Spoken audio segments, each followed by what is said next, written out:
ไปพี่น้องสิพาไปเที่ยวชมวิวสองข้างทางคือเก่าล่ะพี่น้องทางเส้นนี้ทางเส้นกระเจ้าอืมไปให้ไปหน้าก็ว่าได้แต่ว่ามีคนออกมาปลูกบ้านนี่พี่น้องปลูกบ้านนำข้างทางนำสวนให้กระเจ้า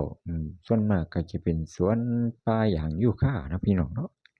ป่ายูคากระเจ้านี่กระเจ้ามาปลูกบ้านอยู่นำเด้ทางก็ทางดีเด้พี่น้องทางคอนกรีตอย่างงามเลยอ่า แล้วก็เป็นทางเส้นลัดไปวัดพร้อมพี่น้องก็จะเอิ้นวัดซ้ำอมทางเข้าไปฮอดวัดพร้อมหม้องนี้ก็หม้องรับซื้อขยะของเศษของเก่าเนาะพี่น้องเนาะขวดพลาสติกเก่าไปพาเลาะเบิ่งไปเรื่อยๆครับพี่น้องคนก็เที่ยวไปเที่ยวมาดอกบ้านทั้งในก็มีหลายนี่พี่น้องทางเส้นนี้แต่ก่อนตั้งแต่4-5 ปีขึ้นหลังก็เป็นทางถนนโลูกรังดินแดงดินเหลืองน้ำตีนผู้น้ำผาเนาะพี่น้องพอมาตกมาฮอดปีซุมื้อนี้ก็โอ้ทางดีต่อไฟฟ้าก็ฮอด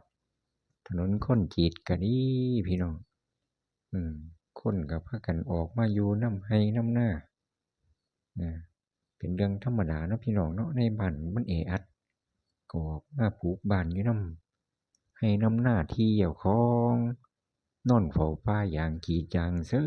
ยสบายปานหยังเนาะพี่น้องก็เบิ่งไปชมไปซั่นล่ะพี่น้องถือว่าดีอยู่ดอกฝั่งขวามือนี่ก็ไปก็เป็นตีนผู้เนาะพี่น้องตีนผู้ตีนผาแต่ฝั่งซ้ายก็แล่นเข้าไปในหมู่บ้านแหน่เพิ่นก็พากันออกมาปลูกบ้านก็ดีดอกนี่อันนี้ก็เป็นป้ายพี่น้องเป็นป้ายทางเข้าวัดเพิ่นสิเฮ็ดป้ายไว้นี่ทางเข้าวัดวัดอิหยังล่ะบัดนี้อ่านเบิ่งซั้นแหมพี่น้องเขาเจ้าเอิ้นว่าวัดอิหยังโอ้วัดป่าซ้ำอมว่าซั่นพี่น้องบัดชื่อวัดเพิ่นเลี้ยวซ้ายปิ๊บๆๆไปพี่น้อง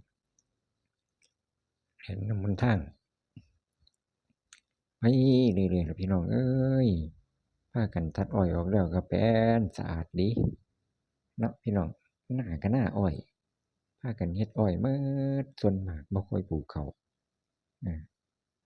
เขาเจ้าก็ปลูกแต่อ้อยนั่นแหละอ้อยก็เป็นเศรษฐกิจดีไปเรื่อยพี่น้องปลูกบ้านนำสวนนำป่าอ้อยป่ายางไปก็เลยมีโอกาสก็ได้แวะเข้ามาเบิ่งว่าส้มซอยนี่ก็ลัดไปได้ไกลเติบซอยขวามือถ้าว่าทางตรงไปนี่ก็สามารถแล่นเข้าตัวอำเภอได้นี่พี่น้องจะแล่นเข้าในตัวอำเภอได้มีหลายซอกหลายซอย